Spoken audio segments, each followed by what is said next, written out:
In this video, I'm going to review how to use the LINEST function. Some call it the LINEST function.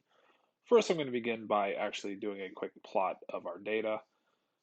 So we can just select our data. Notice in fact, let me add a quick little header in here to signify that these are the X values, these are the Y values. And so then when we do our plot,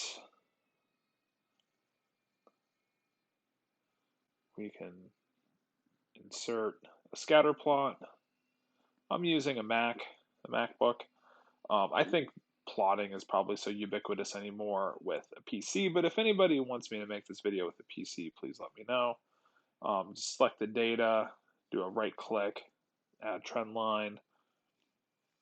I'm going to do something different just so that my results don't look exactly like yours, so that everybody has to at least go through this analysis.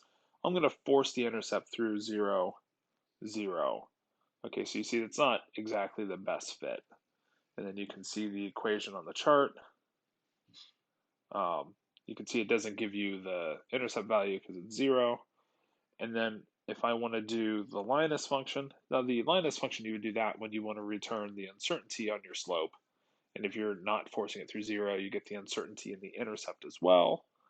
So just do equals LINEST. I think it's linear regression, estimated standard deviation is sort of the idea. But LINEST, and then it goes to Y data first. It's the only confusing part.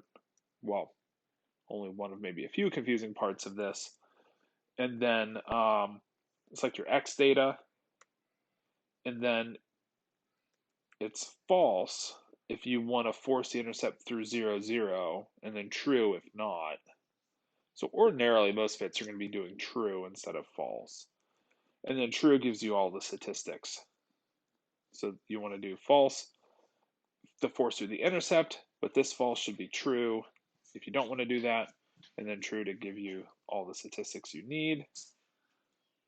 And then close parentheses, hit enter. And then that should return the same slope, and you can see it's actually slightly more precise. Then the last thing you want to do is highlight in here, and then actually click in the equation bar, and then do Control-Shift-Enter. Now a few notes here. If you have an older version of Mac, you probably, if you're running, the 2011 version of Word, you probably want to do just Command Enter.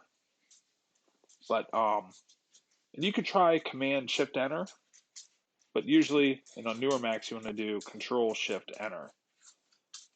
So Control Shift Enter is also what you want to use on a PC. So this looks virtually identical on a PC, and it's on the, interestingly, the same command on the newer version of Word on a Mac with the PC, which is Control Shift Enter.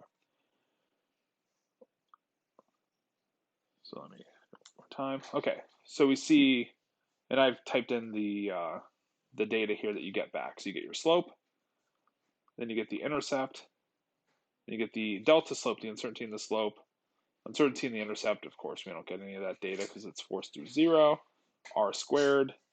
If I come back to my plot here, I can show the r squared on the chart, and then that should match as well. It's actually slightly off, but I'm not going to be too concerned with that. And then you get some other standard deviation, and you get some degree of freedom information, as well as some other statistics. But the key statistics that you really want here are your slope, uncertainty and slope, intercept, uncertainty and intercept. Now, if you're doing this for your own work, I'll just show it here. You would just put true. In here, okay, can't change an array. So let me cancel out of that. But just do true, true instead of false, true. Okay, that's all for this video.